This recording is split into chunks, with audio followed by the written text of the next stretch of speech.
भूत प्रेत के किस्से सुनने में बेहद रोमांचक और दिलचस्प लगते हैं, लेकिन क्या हो जब यह किस्से सिर्फ किस्से ना रहकर एक हकीकत की तरह आपके सामने आए। आज की युवा पीढ़ी भूत और आत्माओं के होने पर विश्वास नहीं करती, लेकिन जिस पर आप विश्वास नहीं करते वह असल में है ही नहीं। यह तो संभव नहीं है ना। आज हम ऐसे ही भूतहा स्थान से आपका परिचय करवाने जा रहे हैं जिसके बारे में कहा जाता है कि इसका निर्माण स्वयं एक आत्मा ने किया था। जोधपुर राजस्थान स्थित बावड़ियों के किस्से स्थानीय लोगों में बहुत मशहूर हैं। यहाँ पानी की कई बावड़ियाँ हैं जिनमें से एक के बारे में कहा जाता है कि उसे भूत ने बनवाया था।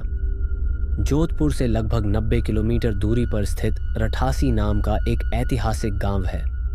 मारवाड़ के इतिहास पर नजर डालें तो ये ज्ञात होता है कि जब जोधपुर में रहने वाले राजपूतों की चंपावत शाखा का विभाजन हुआ तो उनमें से अलग हुए एक दल ने कांपरडा गांव में रहना शुरू किया। लेकिन इस स्थान पर रहने वाले युवा राजपूत राजकुमारों ने गांव में साधना करने वाले साधु महात्माओं को परेशान करना शुरू कर दिया। उन राजकुमारों से क्रोधित होकर साधुओं ने उन्हें श्राप दे दिया कि उनके आने वाली पीढ़ी इस गांव में नहीं रह पाएगी।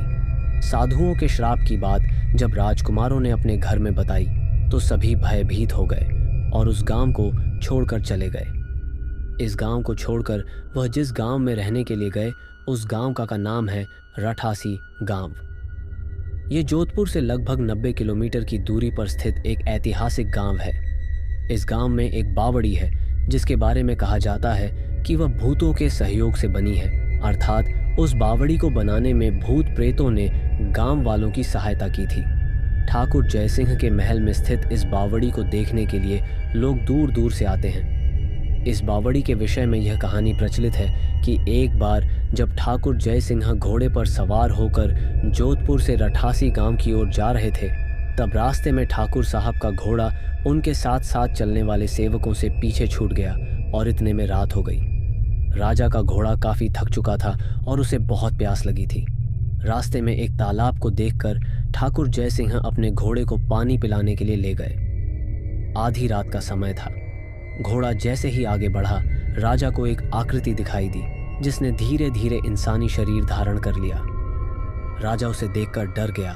उस प्रेत ने राजा को कहा कि मुझे प्यास लगी है, लेकिन श्राप के कारण मैं इस कुएं का पानी नहीं पी सकता। राजा ने उस प्रेत को पानी पिलाया और राजा की दयालुता देखकर प्रेत ने उसे कहा कि वह जो भी मांगेगा वह उसे पूरी कर देगा। राजा ने प्रेत को कहा कि वह उसके महल में एक बावड़ी का निर्माण करे और उसके राज्य को सुंदर बना दे। भूत ने राजा के आदेश को स्वीकारते हुए कहा कि वो ये कार्य प्रत्यक्ष रूप से नहीं करेगा, लेकिन दिन भर में जितना भी काम होगा वह रात के समय 100 गुना और बढ़ जाएगा। उस प्रेत ने राजा को यह राज किसी को न बताने के लिए कहा। इस घटना के 2 दिन बाद ही महल और बावड़ी की इमारतें बनने लगीं। रात में पत्थर ठोंकने की रहस्यमय आवाज़ें आने लगीं। दिन प्रतिदिन निर्माण काम तेज गति से बढ़ने लगा, लेकिन रानी के जिद करने पर राजा ने यह राज रानी को बता दिया कि आखिर निर्माण इतनी जल्दी कैसे पूरा होता जा रहा है। राजा ने जैसे ही यह राज रानी को बताया, सारा काम वहीं रुक गया। बावड़ी भी ज्यों की त्यों ही रह गई। इस घटना के बाद किसी ने भी उस बावड़ी को बनाने की कोशिश नहीं की।